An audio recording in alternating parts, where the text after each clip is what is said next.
From JBS Studios in Greater New York, this is the JBS News Update with Teisha Bader. I'm Teisha Bader with the JBS News Update for Monday, March the 12th, 2018. A bill that would allow members of the ultra-Orthodox community in Israel exemptions from enlisting in the IDF is causing a crisis in Israel's parliament, with some saying it could lead to early elections. The new IDF draft bill was given approval today from the Knesset's Ministerial Committee for Legislation after Israeli Prime Minister Benjamin Netanyahu and Deputy Health Minister Yaakov Litzman of the United Torah Judaism Party agreed to it last night. Many Knesset members see the bill as giving in to the ultra-Orthodox parties in the government.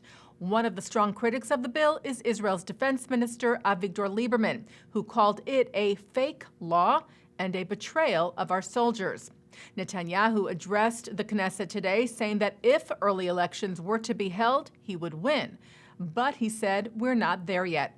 The Prime Minister called for the parties to work together to resolve the crisis over the bill. He said the hour is late, but not too late. We need to act responsibly. The state needs a stable government, adding we need to make a last push to preserve the government in its current makeup. Palestinian Authority President Mahmoud Abbas met today with Jordan's King Abdullah II in Amman. Jordan's Petra news agency said the leaders discussed how to restart Israeli-Palestinian peace talks, with Abdullah stressing the importance of such talks.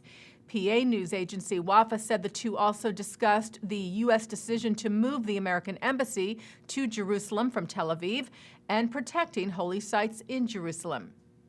Meanwhile, the New York Times reported that the U.S. peace plan was coming soon. The Times published a piece yesterday saying the White House was, quote, putting the finishing touches on its long-awaited Middle East peace plan, citing 3 senior officials. Israel police arrested the deputy mayor of Jerusalem today on charges of corruption.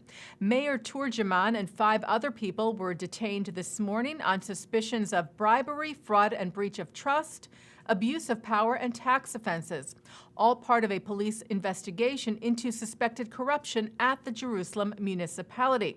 Turjuman chairs the municipality's Planning and Construction Committee, and he recently announced his decision to run for mayor of the city. Macedonia held special events to mark 75 years since the deportation of almost all of its Jewish population. In March of 1943, 7,144 Jews were confined to ghettos and then deported to the Treblinka death camp. 98% of them died there. The prime ministers of Bulgaria and Bosnia joined the March of the Living rally in Macedonia and today laid flowers at the memorial for the country's Holocaust victims. And yesterday in Poland, hundreds gathered to remember those Jews killed during the Holocaust, those who were expelled from Poland in 1968, and those who feel targeted by anti-Semitism today. The gathering was held at the Gdański train station in Warsaw, from where thousands of Jewish Poles were forced to leave the country in March of 1968 by the communist regime of the time.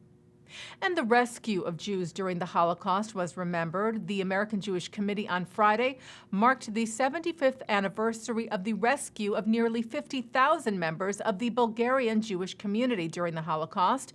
AJC CEO David Harris noted that although Bulgaria was an ally of the Third Reich during the Second World War, this did not prevent some brave Bulgarians, most notably members of parliament and the church, from standing up and refusing to comply with the deportation orders. As a result, Harris said nearly 50,000 Jews were saved from the death camps. The Rambam Hospital in Haifa and Stanford Medicine in California are joining forces and sharing resources in a number of areas.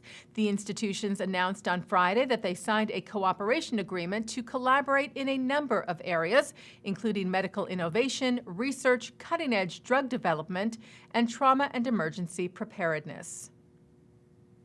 Well, some 1,500 people turned out yesterday for the Mega Aliyah Fair in New York City, organized by Nefesh B'Nefesh, the Israeli organization which helps ease the process of Aliyah, or immigration, to Israel from English-speaking countries. The fair, held at John Jay College, provided information and workshops for prospective Olim in areas like financial planning, job searches, how to navigate Israel's healthcare system, and advice on buying or renting a home in Israel. Additional fairs are being held this week in Montreal, Toronto, and then Sunday in Los Angeles. Co-hosts of the Aliyah fairs include Israel's Ministry of Aliyah and Integration, the Jewish Agency for Israel, Keren Kayemet LeYisrael, and JNF USA. Taking a look now at our programming for tonight on JBS for Monday, March the 12th, we bring you coverage of the recent AIPAC National Policy Conference in Washington beginning tonight at 7, with programming from AIPAC's opening day. Then at 9, Mark Golub sits down with French intellectual Bernard-Henri Lévy on L'chaim, and at 10, remarks from author Malcolm Gladwell at the 92nd Street Y. And coming up right after this newscast tonight at 6:30, it's One-on-One with Harvard Law Professor Emeritus Alan Dershowitz. And that's the JBS News Update for Monday, March the 12th, 2018. I'm Teisha Bader.